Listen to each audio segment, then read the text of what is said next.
السلام علیکم ورحمۃ اللہ وبرکاتہ۔ نحمدہ نصلی علی رسولہ الکریم، اما بعد، اعوذ باللہ من الشیطان الرجیم، بسم اللہ الرحمن الرحیم۔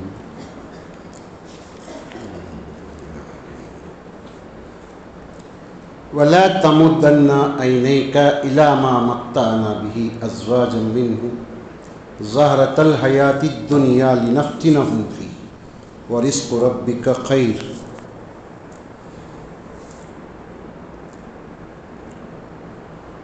محترم حاضرین، آج ہم سورہ طٰہٰ اور سورہ انبیاء اور سورہ حج کا اکثر و بیشتر حصہ سن لیا ہے۔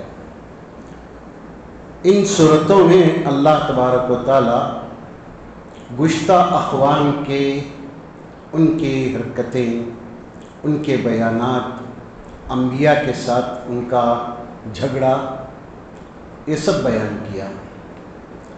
سورہ طٰہٰ میں اللہ تبارک و تعالی امت کو ایک دعا سکھایا ہے۔ ہر انسان کو، ہر طالب کو وہ دعا کثرت سے پڑھتے رہنا چاہیے۔ وَقُلْ رَبِّ زِدْنِی عِلْمًا، اے اللہ تو میرے علم میں اضافہ کرتے رہ۔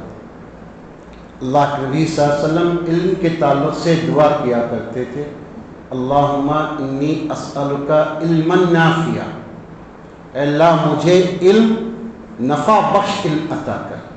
بہت علم ہے دنیا میں، ان علوم میں وہ علم مجھے عطا کر جو میری دنیا اور آخرت بنا سکے، نفع بخش علم عطا کر۔ اتنا ہی نہیں، یہ دعا آپ فرمایا کرتے تھے، اللہم علمنی ما ینفعنی، اے اللہ تو مجھے ایسا علم دے جو مجھے دنیا اور آخرت میں فائدہ پہنچائے۔ امت محمدیہ کو یہ علم کا راز معلوم ہو جائے تو پھر ہمارا سنہرا دور واپس آ سکتا ہے۔ بدقسمتی ہماری یہ ہے، ہم چھوٹی اور آنکھوں کے سامنے نتیجے علاؤ الدین کی چراغ کی طرح دیکھنا چاہتے ہیں، جبکہ یہ پریکٹیکل دنیا میں یہ ممکن نہیں ہے۔ پریکٹیکل دنیا میں لمبی مدت پلاننگ، منصوبہ بندی، پھر اس کے بعد سالوں کے بعد اس کے نتیجے ہم دیکھ سکتے ہیں۔ جیسے آج دیکھ لیجئے، RSS کو پانی پی کر گالیں دیتے ہیں، بد دعا کرتے ہیں، کیا کیا ہم کر رہے ہیں، کچھ بگڑ رہا ہے ان کا نہیں۔ یہ پلاننگ 1920 پر 7 سے چل رہی ہے ان کی، 1927 میں اس کی استھاپنا کی، اس دن سے ان کی پلاننگ ہے کہ مسلمانوں کو کیا کرنا چاہیے۔ جب جا کر یہ سب ان کو کامیابی مل رہی ہے، ہم کیا کر رہے ہیں بولیے؟ ہم پکوان میں کیا کیا نئی چیزیں بنا سکتے ہیں، کیا کیا ڈیزائن کر سکتے ہیں، گھروں کو کیسے ڈیکوریٹ کر سکتے ہیں، انٹیریئر کیا ہو سکتا ہے، ایکسٹرنل کیا، یہ ہماری صلاحیتیں برباد ہو رہی ہیں۔ جبکہ اللہ اس امت کو، مسلمانوں کو بتایا، وَقُلْ رَبِّ زِدْنِی عِلْمًا، اے اللہ تو مجھے علم میں اضافہ فرما۔ پھر اس کے بعد ہم نے سنا کہ موسیٰ علیہ السلام اور جادوگروں کا مقابلہ ہوا۔ جادوگر فرعون سے کہنے لگے، کیا ہمارے لیے کوئی اجرت ہوگی اگر ہم مقابلہ جیت جائیں؟ تو فرعون نے کہا، وَإِنَّكَ لَمِنَ الْمُقَرَّبِينَ، تم کو ہم کیبنٹ منسٹر بنائیں گے، ہوم منسٹری دیں گے، فائنانس منسٹری دیں گے، ڈیفنس منسٹری دیں گے۔ میاں ملک جس پر، جن ستونوں پر قائم رہتا ہے وہ منسٹریاں تم کو دیں گے۔ مقابلہ ہوا، موسیٰ علیہ السلام، قرآن کہتا ہے کہ فَأَوْجَسَ مِنْهُمْ خِیفَةً، موسیٰ علیہ السلام کے دل میں ڈر پیدا ہوا، اس سے ایسے سانپ، ایسے اژدھے، ایسے جادو کی چیزیں تھیں، موسیٰ کے دل میں ذرا خوف ہوا۔ ہم نے کہا موسیٰ ڈرنا نہیں، لاٹھی پھینکو، دیکھو اس کے بعد کیا ہوتا ہے۔ انما صنعوا کید الساحر ولا یفلح الساحر حیث اتی، کیا باتیں اللہ کہتا ہے کہ وہ موسیٰ لاٹھی پھینکنا ہی تھا، سب کے سب وہ سانپ، بچھو، مینڈک، کیا کیا تھے بلا بتا ہے، سب کو یہ سانپ کھاتا چلا گیا۔ اللہ تعالیٰ کہتا ہے یاد رکھو خبردار، کبھی بھی جادوگر کامیاب نہیں ہو سکتا۔ اب بھی یاد رکھیے، کوئی جادوگر کامیاب نہیں ہو سکتا اگر آپ فرض نماز کے بعد آیت الکرسی پڑھتے رہیں، قل هو اللہ احد کا سورہ پڑھیں، قل اعوذ برب الناس، قل اعوذ برب الفلق، یہ 3 سورتوں کی پابندی کریں، انشاءاللہ جادو کا اثر نہیں ہوگا۔ ہم ان سب چیزوں میں توجہ کم دیتے ہیں، جس وجہ سے پریشانیاں اٹھاتے ہیں۔ پھر اس کے بعد وہ سب چیزیں ہوئی، پھر اللہ تبارک و تعالیٰ یہ بات بتانے کے بعد مومنوں کو ایک نصیحت کرتا ہے۔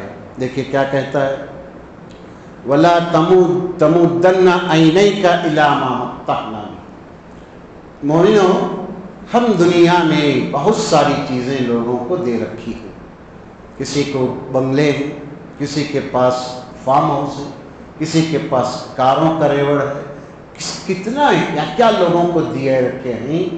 آپ اپنی نظروں کو للچائی ہوئی نظروں سے ان چیزوں کو مت دیکھو۔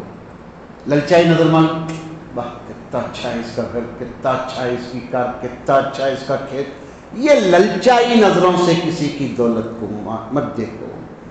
یہ زہرت الحیات دنیا کی زیب و زینت ہے، اور معلوم ہے لِنَفْتِنَهُمْ فِيهِ، یہ سب سے اہم نقطہ۔ اللہ کہتا ہے ہم ان چیزوں سے ان کی آزمائش کر رہے ہیں۔ یہ لوگ کیا کرتے ہیں ان چیزوں کو حاصل کرنے کے بعد؟ کیا عیش و عشرت میں گم ہو جائیں گے، یا اپنے مال میں دوسروں کا حق سمجھ کر ان کا حق ادا کرتے رہیں گے؟ لِنَفْتِنَهُمْ فِيهِ، اللہ پھر کہتا ہے مومن کو تسلی دے، وَرِزْقُ رَبِّكَ خَيْرٌ وَأَبْقَىٰ، میاں دنیا والے کیا دیں گے، تیرا رب جو دیتا ہے، یہاں پر روزی نہیں، تیرے رب کی عطا، تیرے رب کی نوازش، تیرے رب کی بخشش جو تجھے ملتی ہے، یہ بہترین ہے، ابقا، اور یہ باقی رہنے والی چیز ہے۔ اس لیے اللہ کے نبی صلی اللہ علیہ وسلم دعا کرتے تھے، اللہم انی اسألک العفاف والغنا، اے اللہ میں تجھ سے عفت مانگتا ہوں، اے اللہ مجھے پاک دامنی عطا کر، پکڑے کپڑے ہی پاک نہیں، میرا باطن بھی، میرا اندرون پاک کر، میرا اندرون پاک کر، والغنا، اور اللہ میرے دل کو بے نیاز کر دے۔ کس کے پاس کیا ہے، کون سے بھائی کے پاس کیا ہے، کون سے بیٹے کے پاس کیا ہے، یہ نہیں ٹینشن نہ دے، میرے دل کو غنا کر، میرے دل کے اندر بے نیازی پیدا کر۔ یاد رکھیے غنا پیدا کریں ہم، غنا جب اپنے دل میں پیدا ہوگی تو دنیا کی لالچ، لوگوں سے جو کیا ہے امید، اور لوگوں سے کچھ بخشش کی امید انسان نکال کر پھینک دے گا۔ جب دل میں کمزوری آئے گی، غنا کی کیفیت چھوڑ کر لوگ کیا تو دیتی کیا کی، کیا تو ملتا کیا کی، یہ کیا کی جو آس لگاتے ہیں، ایسے انسان کبھی ترقی نہیں کرتے، کبھی یہ خوشحال نہیں ہو سکتے، کیونکہ ان کی نظر اللہ کے بجائے لوگوں کی جیبوں پر ہوتی ہے۔ اللہ تعالیٰ فرماتا ہے وَرِزْقُ رَبِّكَ خَيْرٌ وَأَبْقَىٰ، یاد رکھو تمہارے رب کا دیا ہوا بہتر ہے اور باقی رہتا ہے۔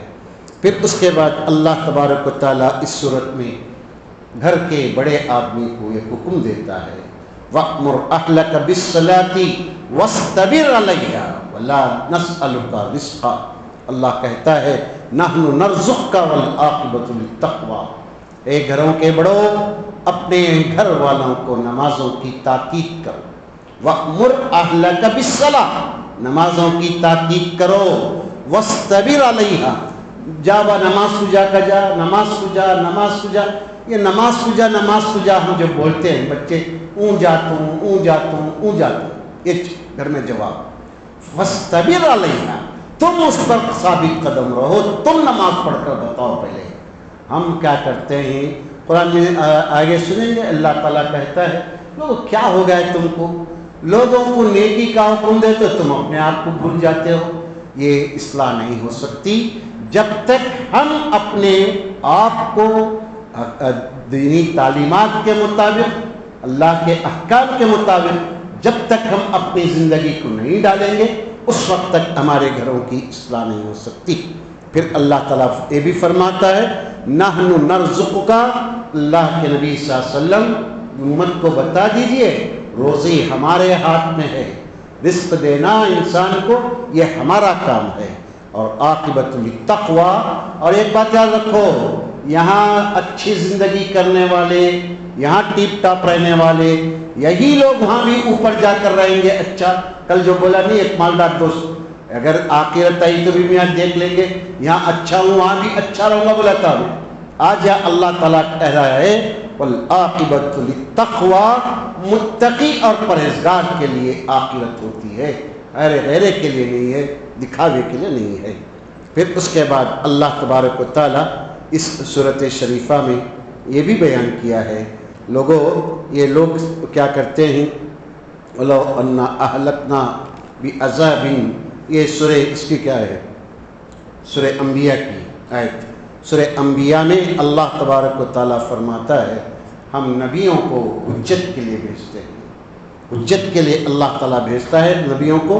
اللہ تبارک و تعالیٰ کہتا ہے تاکہ لوگوں کے اندر، نہیں سورہ طٰہٰ کی آیت، اللہ تعالیٰ کہتا ہے کہ اللہ تعالیٰ کہتا ہے ہم عذاب سے پہلے نبیوں کو مبعوث فرماتے ہیں تاکہ کل کو کوئی آدمی یہ نہ کہے کہ لولا ارسلت الینا رسولا، کہ اللہ تو ہمارے پاس ایک رسول کیوں نہیں بھیجا۔ اللہ یہ حجت قائم کرنے کے لیے کل کوئی بہانہ نہ ملے، اس لیے اللہ تعالیٰ انبیاء کو بھیجتا ہے۔ پھر اللہ تبارک و تعالیٰ اس صورت شریفہ میں یہ بھی بیان کیا ہے کہ لوگ جن جن چیزوں میں مگن ہیں وہ رہنے دو۔ ایک بات یاد رکھو، اچھے نیک لوگ وہ ہیں جو صراط مستقیم پر چلتے ہیں۔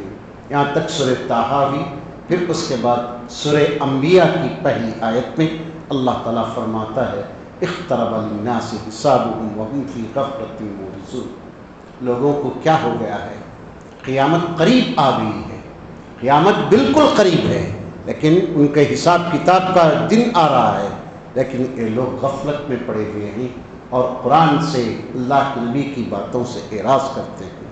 اللہ تعالیٰ فرماتا ہے کہ اصل میں کیا ہے، قیامت قریب آ گئی کا مطلب کیا ہے، اللہ کے نبی صلی اللہ علیہ وسلم کی بعثت خود قیامت کا قرب ہونے کی علامت۔ اللہ کے نبی صلی اللہ علیہ وسلم جو مبعوث ہے، یہ خود اللہ کے نبی فرماتے ہیں میں اور قیامت اس طرح بھیجے گئے ہیں، اس طرح ساتھ ساتھ بھیجے گئے ہیں۔ اللہ کے نبی آ چکے ہیں، اب قیامت بھی آنے والی ہے۔ اب ہم یہ بھی کہہ سکتے ہیں یہاں پر اللہ کے نبی صلی اللہ علیہ وسلم فرماتے ہیں من مات فقط قامت قیامت، جو آدمی مر گیا اس کی قیامت واقع ہو گئی ہے۔ لہذا حساب کتاب سے پہلے مجھے اور آپ کو آخرت کی تیاری کرنا ہے، غفلت کی زندگی چھوڑنا ہے۔ پھر اس کے بعد اللہ تبارک و تعالیٰ اس صورت شریفہ میں یہ بیان کیا ہے کہ ظالم لوگ اللہ کے نبی صلی اللہ علیہ وسلم کے تعلق سے کیا کہتے تھے، کیا سرگوشیاں یہ لوگ کرتے تھے۔ وَأَسَرُّوا النَّجْوَىٰ الَّذِينَ ظَلَمُوا هَلْ هَٰذَا إِلَّا بَشَرٌ مِثْلُكُمْ أَفَتَأْتُونَ السِّحْرَ وَأَنْتُمْ تُبْصِرُونَ، یہ لوگ کہتے تھے، عقل والے ذرا پڑھے لکھے لوگ مکے کے لوگوں کو کہتے تھے کیا میاں تم لوگوں کو کیا ہو گیا ہے، تم اپنے جیسے ایک انسان کی اتباع کرتے ہو، تمہارا جیسا ایک انسان ہے تو تم لوگ ہم کیا کہتے ہیں وہ افتأتون السحر، کیا تم لوگ ایک جادوگر کے پاس جاتے ہو۔ جادوگر کیوں کہتے تھے اللہ کے نبی کو؟ آپ صلی اللہ علیہ وسلم کے زبان میں اللہ اتنی تاثیر دیا تھا، اتنا اثر انگیز تھی آپ کی زبان، آپ جس سے بھی بات کرتے اس کے دل میں بات بیٹھ جاتی اور وہ آدمی اسلام قبول کرتا۔ اس لیے لوگ کہتے تھے کہ یہ جادو ہے، یہ جس سے بھی یہ بات کرتے ہیں وہ آدمی مسلمان ہو جاتا ہے۔ اللہ تعالیٰ فرماتا ہے کہ یہ باتیں یہ لوگ کرتے ہیں، اللہ کے نبی آپ اپنے دل کو چھوٹا مت کیجیے۔ اس کے بعد اللہ تبارک و تعالیٰ کائنات کے بارے میں بیان کیا، بہت ساری باتیں ہیں سورہ انبیاء میں۔ ایک بات یہ لوگ کہتے ہیں کہ اللہ کے ایک اللہ کے سوا دوسرے بھی معبود ہیں۔ دیکھو انصاف کی بات، اگر دو معبود ہوتے کائنات میں لفسدتا، بڑا زبردست جھگڑا ہوتا، ذرا بڑا فساد ہوتا۔ اگر دو معبود ہوتے، دو خدا ہوتے تو کائنات کا نظام درہم برہم ہوتا، کیونکہ ایک خدا کہتا دن ہو، ایک دوسرا کہتا نہیں اب رات ہوگی، کوئی کہتا بارش ہوگی، نہیں بارش نہیں ہوگی۔ یہ ان کے لڑائی جھگڑے میں مخلوق کی کیا عادت ہونا۔ اس لیے اللہ تعالیٰ فرماتا ہے انصاف کا تقاضا یہ ہے، کائنات کے چلانے کے لیے ایک معبود کافی ہے۔ پھر اس کے بعد آج کی آیتوں میں ہم نے حضرت ابراہیم علیہ السلام کا قصہ سنا۔ پھر اللہ اپنے بارے میں کہتا ہے لا اسأل عما یفعل وهم یسألون۔ اللہ تعالیٰ کی ذات ایسی زبردست ہے، وہ جو کرتا ہے اس کے کوئی سوال نہیں کر سکتا۔ یہ کیوں کیا، یہ کیوں ہوا، یہ کوئی اللہ سے سوال نہیں کر سکتا۔ یاد رکھو انسانوں، تم جو بھی کرو گے، چاہے مسلمان ہو یا دہریہ، کوئی جو تم کرو گے وہ تمہارے عمل کا سوال کیا جائے گا۔ ہم جو کرتے ہیں اس کا سوال کیا جائے گا، اللہ جو کرتا ہے اس کا سوال کوئی نہیں کر سکتا۔ اللہ سے دعا کریں اللہ مجھے آپ کو سب کو اتنی عظیم آیتیں سن کر اس سے سبق لینے، اپنی زندگی میں سدھار پیدا کرنے کی توفیق عطا فرمائے۔ اللہ ہمارے روزوں کی برکت، ہماری تراویح کی برکت ہماری زندگی میں دکھا دے۔ مولا ہمارے صدقات اور خیرات کو تو قبول فرما۔